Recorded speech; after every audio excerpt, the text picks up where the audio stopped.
My name is Keaton, and I made a game called Island Crusaders that just came out, so I'm here to talk about just how it was created from a sole indie developer.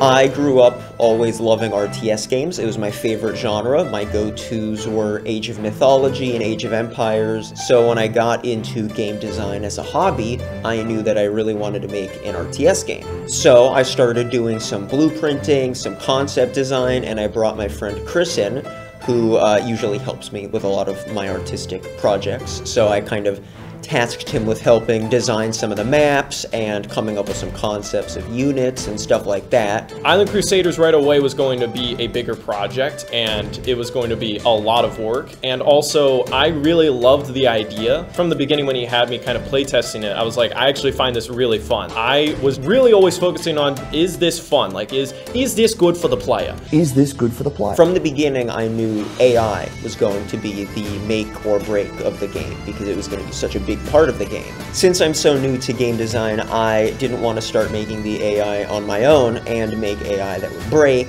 or be really glitchy. And I reached out to an expert on Fiverr, and he helped me come up with all of the AI systems and basically create playable AI for the game. At the start of development, I wanted the game to be more of a simulation game where you would place units down and they would fight on their own. That caused a lot of glitches in the AI because with games like that, there's so much room for the AI to move and so many decisions for it to make that everything we did sort of caused the AI to glitch out. We would fix one problem and another problem would pop up. When he was showing me the simulation, there wasn't a whole lot of gameplay. It just didn't quite feel as satisfying, and I wasn't quite sure what the gameplay was itself. Because of that, and because of all of the glitches, we basically transitioned the game to be more of a tile-based game where you would place units on a tile and move them around the map on different tiles, which ended up being really good for the game because it added an extra layer of strategy. I knew I wanted to make a more casual and simple RTS game that appealed to a broader audience,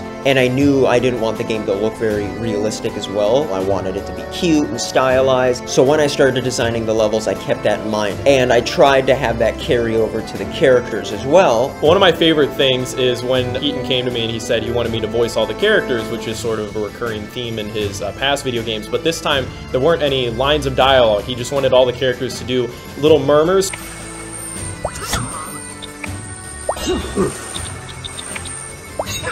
He just hit record on a microphone one day and I just went off just making a bunch of different murmurs and moans. Probably my favorite character is the wizard just because he almost says words.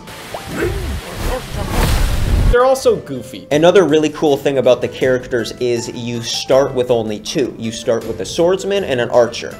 And the more you play, the more you unlock more characters, which adds a level of variety and always gives you new strategies to play around with and experiment with. I wanted all of them to be very unique with different strengths and weaknesses, so the game was sort of like a game of rock, paper, scissors. It was a lot of fun coming up with all of the different maps and characters. So Chris and I would outline a bunch of different maps and I would start making them.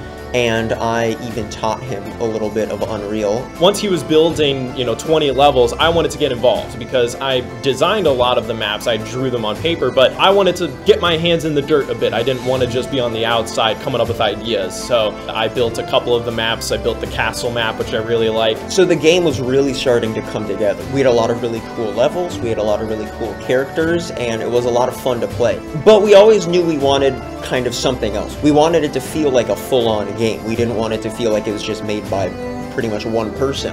We had the idea to implement expert mode, which was a really cool add-on. Once you've unlocked a gold medal on all of the levels, you can go back and play each level at nighttime with reduced visibility, which is really cool. And you can play as all of the unlocked characters from the beginning. It's just kind of an extra add-on that basically gives the player 20 extra levels to play. Seeing Keaton begin making video games less than a year ago and just kind of starting it as this little hobby, this grew to more than just like, oh, this fun little side hobby. Like, I would love for Keaton to continue making video games and I can continue helping him. I'm really happy with how it turned out. You guys should check it out. It's out now on Steam. Island Crusaders is so much fun, and I want to see all the different strategies that people come up with to complete certain levels. Please let me know what you think. I'd love to see all of your videos playing it and everything like that. Stick around for more videos.